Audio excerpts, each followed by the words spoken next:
Bien-aimés dans le Seigneur, chers frères et sœurs dans la foi, je vous salue. Je vous souhaite la bienvenue sur la plateforme de l'Église Impact Apostolique et Social du Gabon. Je suis votre humble serviteur, l'apôtre Shalom Mavungu.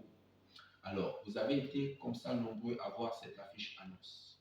Je vous invite à partager et à vous abonner massivement. Nous allons planter le décor de cette thématique sous la bannière de Genèse 27 à partir du verset 1 à 4. Tout de même, je voudrais recommander ces instants à la grâce de Dieu. Père, dans le nom de Jésus, je te rends grâce pour ces instants de prédication. Je te bénis pour la vie de plusieurs qui sont connectés et ceux qui seront connectés à ce live, à cette chaîne ou à cette plateforme. Je prie, Père éternel, que tu fasses grâce, que en ce mois où tu annonces le mystère de l'enfantement, je prie que plusieurs prennent connaissance de ces révélations et voient en eux un véritable changement, un véritable basculement des promesses de Dieu à la réalisation. Que le nom de Jésus soit glorifié. Amen. Alors, je reviens comme ça sur le texte qui nous introduit comme ça à parler ce soir, dans le livre de Genèse 27 à partir du verset 1 à 4. La Bible dit que Isaac devenait vieux et ses yeux s'étaient affaiblis au point qu'il ne voyait plus. Alors il appela Ésaü, son fils aîné, et lui dit ceci: Mon fils. Et lui dit: Me voici. Je ne sais pas le jour de ma mort. Maintenant donc je te prie, prends tes armes, ton carquois et ton arc. Va dans les champs, chasse-moi du gibier, fais-moi un mets comme j'aime et apporte-le-moi à manger, afin que mon âme te bénisse avant que je meure. Amen, amen. Alors, dans ce texte, vous vous rendrez compte que Isaac dit: apporte-moi un mets comme j'aime, afin que mon âme te bénisse. Nous devions nous poser une question. Quel est le rapport entre son âme et la bénédiction? Pourquoi pense-t-il que en apportant un mets comme il aime, il pourra bénir? Écoutez, je vais vous dire quelque chose de très mystérieux.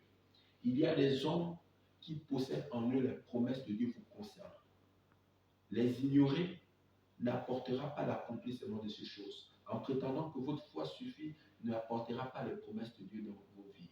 Il faut honorer leur vie afin que les promesses dont ils possèdent, dont ils sont les banquiers, soient pleinement déployées dans vos vies.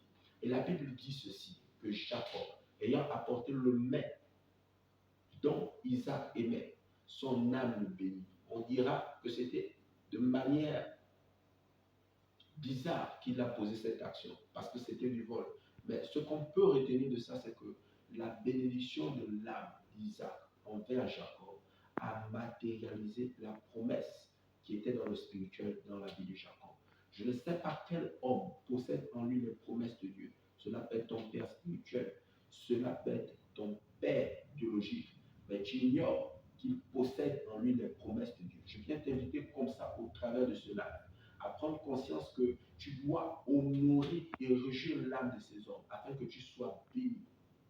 Et aussi, je voudrais t'inviter à porter un regard vers ces personnes démunies, afin que tu poses des actions en leur faveur, afin que les promesses rattachées aux veuves, aux orphelins, aux personnes démunies arrivent dans ta vie. Il ne s'agit pas seulement des pères spirituels, des pères biologiques, mais il y a dans les âmes des veuves, des orphelins, des personnes démunies, les promesses de Dieu qui doivent arriver dans ta vie.